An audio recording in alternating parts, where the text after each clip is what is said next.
And we have a 2004 Kawasaki Vulcan Classic.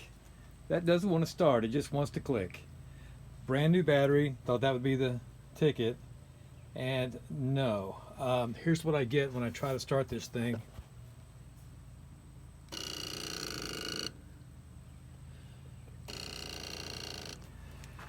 Yeah, I get clicking coming from somewhere below the gas tank.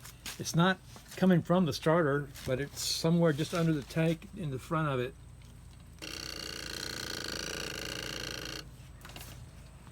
So I've checked the fuse. The relay fuse is good. Like I said, brand new battery. What else? Anybody have any ideas? Please comment. Thank you.